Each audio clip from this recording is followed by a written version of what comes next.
என் நெஞ்சில் குடியிருக்கும்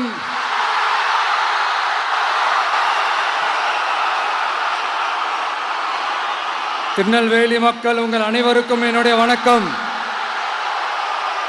வணக்கம் வணக்கம் வணக்கம் வணக்கம்.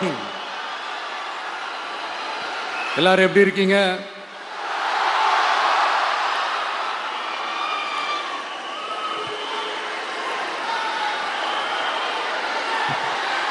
உங்க மகன், உங்க அண்ணன், உங்க தம்பி, உங்க தோழன், உங்க நண்பன், உங்க விஜய் உங்களை தேடி வந்திருக்கிறேன். இந்நேரம்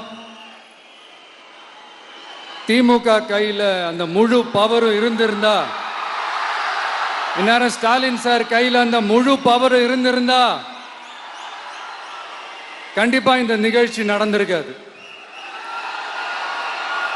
ஏதாவது ஒரு முட்டுக்கட்டையை போட்டு நம்மளை வரவிடாம பண்ணியிருப்பார். ஆனா இப்பதான் அவர் ஒரு அதிகாரம் இல்லாத ஒரு முதல்வரா அப்படியே இருக்கார்ல, ஒரு கேர்டேக்கர் கவர்மெண்ட்னு சொல்லுவாங்க இந்த பீரியட. ஸோ அப்படி இருக்கிறதுனாலயோ என்னமோ கொஞ்சம் ஈஸியாக வர முடிஞ்சதுன்னு நினைக்கிறேன். அது மாதிரி இந்த திமுக கவர்மெண்ட் நமக்கு எவ்வளவு பிரச்சனைகள், எவ்வளவு நெருக்கடிகள், எவ்வளவு அவதூறுகள், அவங்களையும் தாண்டி இன்னும் சில பேர் இன்னும் நிறைய அவதூறுகள் எல்லாமே பரப்புனாங்க.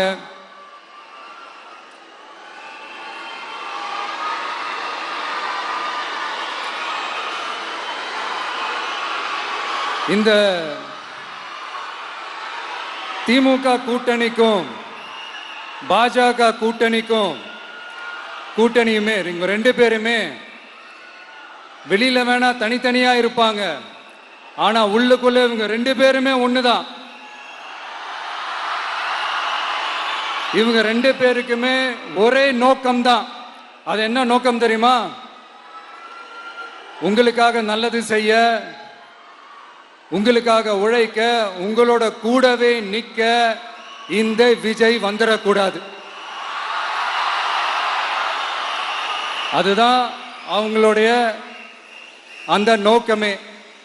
ஏன்னா இந்த விஜய் வந்ததிலிருந்து அவங்க நிறைய இந்த ஊழல்லாம் செஞ்சுக்கிட்டு இருந்தாங்கல்ல, ஒரு லிஸ்ட் போட்டு சொன்னல, அதெல்லாம் அவங்களால செய்ய முடியாம போச்சு. எல்லாத்துலயும் மண்ணு விழுந்துருச்சு. அதனால சம கோபத்தில் இருக்கிறாங்க என் மேல.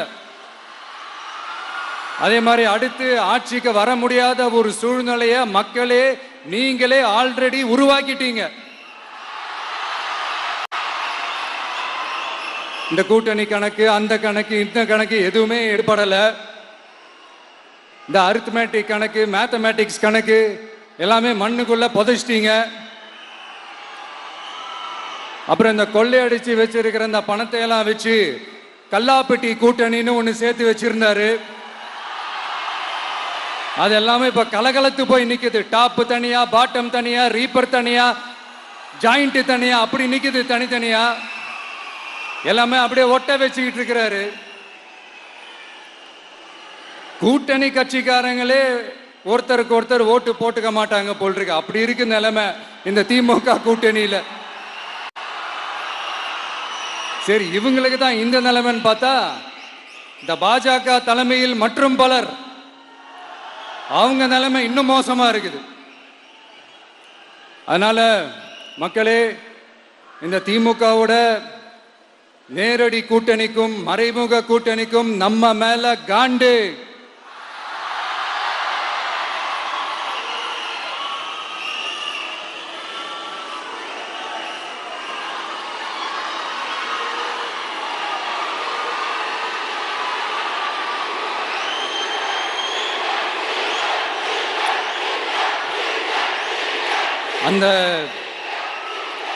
அந்த காண்டுக்கு ஒரு காரணம் என்ன தெரியுமா?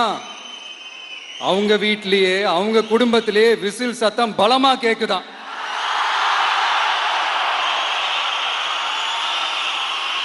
அடுத்த காண்டு அது இந்த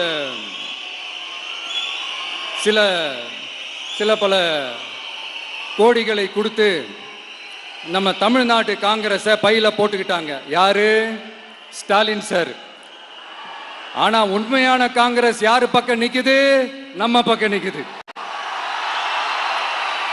சிறுபான்மை மக்களோட அந்த திமுக சாயம் வெளுத்து போச்சே. இந்த விஜய் என்னடானா மதச்சார்பற்ற கொள்கையோட உண்மையான ஒரு முகமா இருக்கிறானே. இந்த சிறுபான்மை மக்கள் வேற இந்த விஜய் பக்கம் தானே நிக்கிறாங்க அப்படின்ட்டு இந்த திமுகவுக்கும் பாஜகவுக்கும் என் மேல காண்டோ காண்டு. அதுக்காக நாம் என்ன செய்ய முடியும்? இந்த 33 வருஷமா ஒவ்வொரு வீட்டுக்குள்ளேயும் ஒவ்வொரு மனசுக்குள்ளேயும் போறதுக்கு நாம் பட்ட பாடு எனக்கு தானே தெரியும். அதனாலதான் நான் முன்னாடியே சொன்ன மாதிரி கட்சி ஆரம்பிச்சுட்டு ஒவ்வொரு வீட்டுக்குள்ளேயும் நான் போல, ஒவ்வொரு வீட்டுக்குள்ளேயும் போனதுக்கு அப்புறம் தான் கட்சியாவே ஆரம்பிச்சிருக்கிறேன்.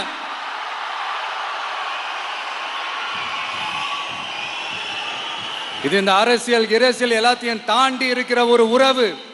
கட்சி கிட்சி எல்லாத்தையும் தாண்டி இருக்கிற ஒரு உறவு. இது ஒரு பூர்வ ஜென்ம பந்தம். இது சும்மா இந்த அரசியல் ஆதாயம் தேடுறவங்களுக்குலாம் இது என்னன்னே புரியாது. இது மற்றவங்களுக்கு வேணா எலெக்ஷன். ஆனா இந்த விஜய் கூட நிக்கிறவங்களுக்கும் இது ஒரு இமோஷன். நான் சந்தோஷப்பட்டா மக்கள் சந்தோஷப்படுறாங்க, மக்கள் சந்தோஷப்பட்டா நான் சந்தோஷப்படுறேன். எனக்கு ஒண்ணுனா மக்களுக்கும், மக்களுக்கு ஒண்ணுனா எனக்கும்.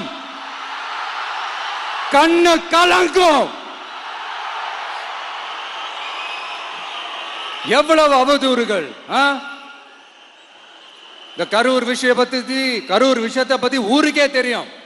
ஆனா போடு, விஜய் மேல பழிய போடு. என்னடா இவ்வளவு பெரிய ஒரு பழிய தூக்கி விஜய் மேல போட்டாலும் மக்கள் விஜய் கூடவே நிக்கிறாங்க. இது என்னடா அதிசயமா இருக்குது அப்படின்ட்டு அது ட்ரை பண்ணி பார்த்தாங்க. அது மக்கள் கிட்ட எடுபடல. சரி, அடுத்து வேற என்ன பண்ணலாம்? முடக்கு. ஜனநாயகனா முடக்கு.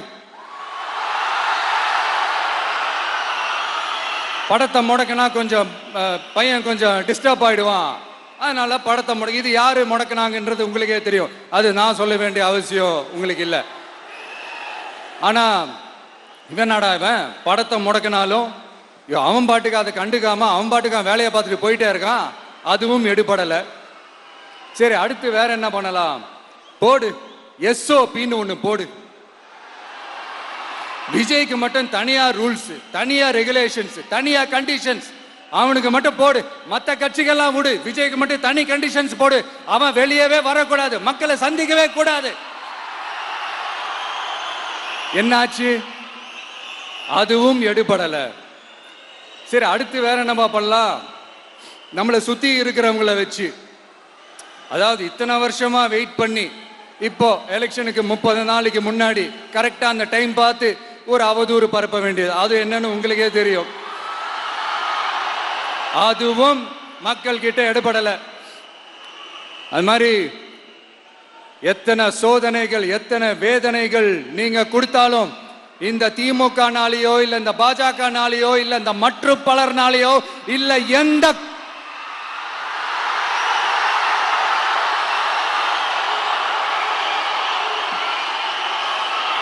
வேற யாராலையும் என்ன மக்கள் கிட்ட இருந்து பிரிக்க முடியாதுன்னு சொல்ல வந்தேன். அதைத்தான் சொல்ல வந்தேன்.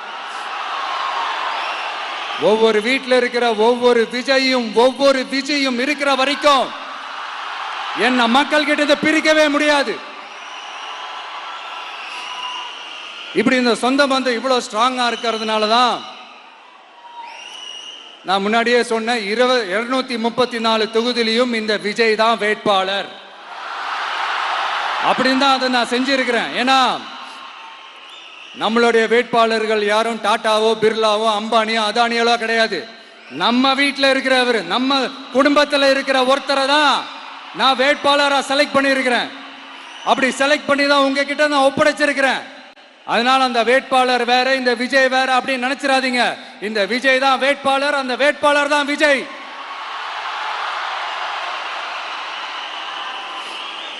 இத்தனை வருஷம் யார் யாருக்கோ ஓட்டு போட்டீங்க. ஆனா இந்த வருஷம் உங்க வீட்டில் இருக்கிற ஒருத்தருக்கு, உங்க வீட்டில் இருக்க நம்ம குடும்பத்தில் இருக்கிற ஒருத்தருக்கு நம்ம ஓட்டு போட போறோம். அந்த வேட்பாளர்களுக்கு நீங்க ஓட்டு போடுறது நமக்கு நாமளே ஓட்டு போட்டுக்கிற மாதிரி. அந்த வேட்பாளர் ஜெயிச்சா நாம ஜெயிச்ச மாதிரி. இப்படிப்பட்ட ஒரு எமோஷனலான ஒரு எலெக்ஷனை தமிழ்நாடு இல்ல, இந்தியாவே பார்த்திருக்காது. இது நீங்க எவ்ரி 5 years வர ஒரு எலெக்ஷன் மாதிரி இதை நினைச்சிடாதீங்க. இது வேற, இது ஒரு அதிசய எலெக்ஷன். 50 வருஷத்துக்கு ஒரு வாட்டி நடக்கிற ஒரு எலெக்ஷன் மாதிரி. அதனால அந்த சான்ஸை மிஸ் பண்ணிடாதீங்க மக்களே. ஒரு காமராஜர் தானா, ஒரு அண்ணா தானா, ஒரு எம்ஜிஆர் தானா நம்ம தமிழ்நாட்டுக்கு? அவங்கள மாதிரி வேற யாருமே வந்துட மாட்டாங்களா அப்படின்னு நீங்க ஏங்கினது எனக்கு தெரியும். அத மனசுல வச்சுக்கிட்டு தான் நம்ம டிவிக்கே வந்திருக்கிறோம். நம்ம டிவிக்கு யார் யார் மாதிரி எல்லாம் உழைக்கும் சொல்லவா? ஐயா முத்துராமலிங்க தேவர் மாதிரி, ஐயா வீரன் சுந்தரலிங்கம் மாதிரி, ஐயா வாவுசி மாதிரி, ஐயா அழகு முத்துக்கோன் மாதிரி, ஐயா கட்டமொம்மன் மாதிரி, ஐயா ஒண்டி வீரன் மாதிரி, ஐயா குரூஸ் பெர்னாண்டஸ் மாதிரி, மாதிரி ஒட்டுமொத்த தமிழ்நாட்டு மண்ணுக்கும் உழைக்கும், உழைச்சிக்கிட்டே இருக்கும். இந்த எலெக்ஷன்ல நம்ம டிவிக்கு ஆட்சி அமைஞ்சா அதென்ன அமைஞ்சா அமைக்கிறோம். எப்படி அமைக்கிறோம்? நம்ம டிவிக்கு ஆட்சி அமைஞ்ச உடனே பெண்கள், இளைஞர்கள் எல்லாருமே நல்லா இருப்போம், நல்லா இருப்போம், நல்லா இருப்போம். விவசாயிகள், மீனவர்கள், உழைக்கிற மக்கள் எல்லாருமே நல்லா இருப்போம், நல்லா இருப்போம், நல்லா இருப்போம். இன்னும் பல வருஷத்துக்கு நம்மளுடைய குடும்பங்கள், நம்மளுடைய சந்ததிகள், நம்மளுடைய தலைமுறைகள் எல்லாருமே நல்லா இருப்போம், நல்லா இருப்போம், நல்லா இருப்போம். அதனாலதான் மீண்டும் மீண்டும் சொல்றேன், வேற யாருக்காவது ஓட்டு போட்டு உங்க ஓட்டை வேஸ்ட் பண்ணிடாதீங்க. அதனாலதான் பார்த்து பார்த்து உங்களுக்கான வாக்குறுதிகளை நாம அதை அறிவிச்சிட்டு இருக்கிறோம். சொல்லாததை, செய்ய முடியாததெல்லாம் சொல்லவே மாட்டோம். அதுல ரொம்ப உறுதியா இருக்கிறோம். சொல்லாததை செய்வோம், அது வேற விஷயம். ஆனா செய்யறத மட்டும் தான் சொல்லுவோம். யங்ஸ்டர்ஸ், விவசாயிகள், மீனவ, இந்த மாதிரி பல திட்டங்கள் இருக்கு, எல்லாத்தையுமே நிறைவேற்றுவோம். இந்த விஜய் அதை சாத்தியமாக்கி காட்டுவான். இதை நான் ஏன் இவ்வளவு ஸ்ட்ராங்கா சொல்றேன் அப்படின்னா, மக்கள் பணத்திலிருந்து ஒரு பைசா கூட தொட வேண்டிய அவசியமே எனக்கு இல்லை. உங்களுக்கு புரியுதுங்களா? உங்களுக்கு மக்களுக்கு தப்பே நடக்காது, தப்பே நடக்க விட மாட்டேன். இப்ப நான் சொன்னேன்ல, மக்கள் காசுல இருந்து ஒரு பைசா கூட தொட மாட்டேன்னு.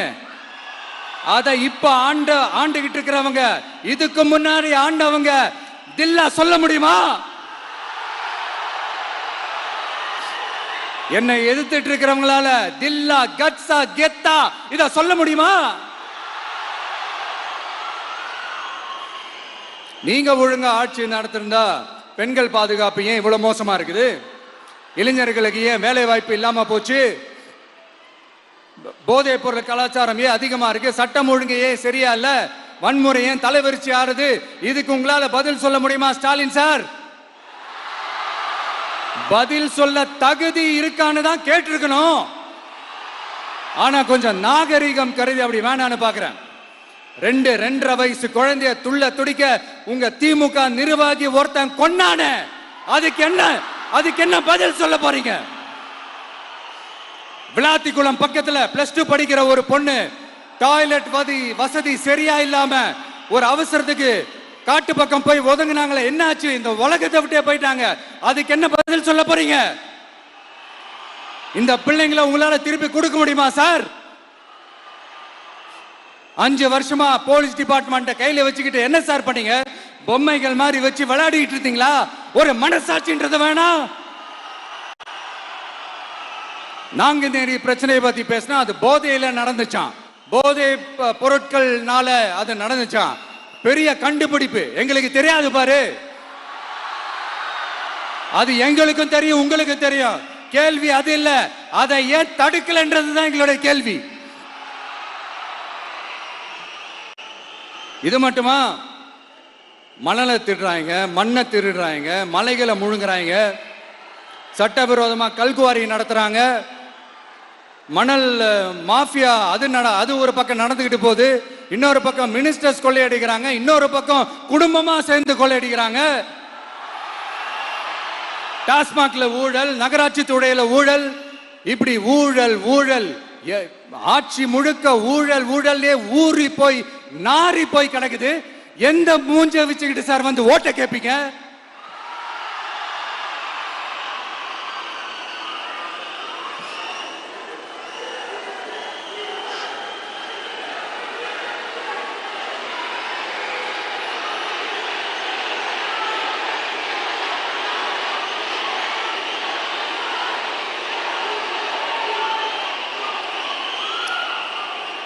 இந்த எலெக்ஷன் சும்மா உங்க பணத்தை எல்லாம் வச்சுக்கிட்டு ஒன்னும் கிழிக்க முடியாது. உங்க பணத்தை எல்லாம் வச்சு மக்கள் எல்லாம் விலைக்கு வாங்கவே முடியாது. இது ஒரு மாற்றத்திற்கான ஒரு எலெக்ஷன். ஒட்டுமொத்த தமிழ்நாட்டு மக்களும் அந்த மாற்றத்தை கொண்டு வர போற அந்த எலெக்ஷன். இது உங்களாலேயோ இல்ல அந்த மற்றும் பலர்னாலேயோ ஒன்னும் தடுக்க முடியாது. அதனால மக்களே, ஏப்ரல் 23 காலையில சும்மா பக்காவா ரெடி ஆயிட்டு வீட்டில் இருக்கிற சாமியெல்லாம் கும்பிட்டுட்டு உங்க ஓட்டர் ஐடி கார்டு கையில் எடுத்துக்கிட்டு முதல்ல பூத்துல போய் நின்று அந்த விசில் சின்னத்துக்கு நேரா இருக்கிற அந்த பட்டனை ஒரு அழுத்துங்க. இது ஒரு தலைமுறைக்கான ஒரு தேர்தல், உங்களுக்கான தேர்தல். எப்பேற்பட்ட வசதியான வாழ்க்கையா இருந்தாலும் எல்லாத்தையும் தூக்கி எறிஞ்சிட்டு உங்களுக்காக மட்டுமே வந்திருக்கிறேன். உங்களுக்காக நன்றி கடன் செலுத்துறதுக்காக மட்டுமே வந்திருக்கிறேன். அத்தனை வழிகளையும் தாங்கிக்கிட்டு உங்களுக்காக மட்டுமே வந்திருக்கிறேன். ஒரு நாளும் பொய் சொல்லி உங்களை நான் ஏமாத்தவே மாட்டேன். இந்த 4 முனை போட்டி, 40 முனை போட்டி, எத்தனை முனை போட்டின்னு எத்தனை உருட்டினாலும் இங்க 2 முனை போட்டி மட்டும்தான். ஒண்ணு, இன்னொன்னு ஒன்னு டிவிகே, இன்னொன்னு டிஎம்கே. மக்கள் விரோத ஆட்சி நடத்துற ஸ்டாலின் சார் வேணுமா? மக்களை நேசிக்கிற உங்க விஜய் வேணுமா? அவ்வளவுதான் இந்த எலெக்ஷன். அதனால உங்க மகனுக்கு, உங்க அண்ணனுக்கு, உங்க தம்பிக்கு, உங்க பிள்ளைக்கு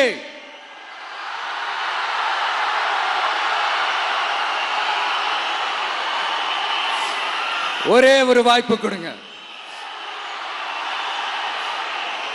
தயவு செஞ்சு விசில் சின்னத்துக்கு ஓட்டு போடுங்க. இது ஒரு விசில் புரட்சி தேர்தலா இருக்கணும். நான் தன்னந்த நீயாளு, நீ நம்ம பாரு, கொஞ்சம் நவந்தனா இங்க 8 கோடி பேரு, மிரல போது ஸ்டேட்டு நம்ம விசில் சத்தம் கேட்டு, நல்ல வங்க வாழ இங்க விசில் கடி ஓட்டே. கடைசி நம்பிக்கை மக்களை தேடி வருது, அதை இறுக்கி புடிச்சு ஒரு வரலாறு எழுது. உங்க விஜய், நான் வரேன். விசில் அடிக்க ரெடியா? கான்பிடண்டா இருங்க, நல்லதே நடக்கும், வெற்றி நிச்சயம். மீண்டும் சந்திக்கும் வரை நன்றி, வணக்கம்.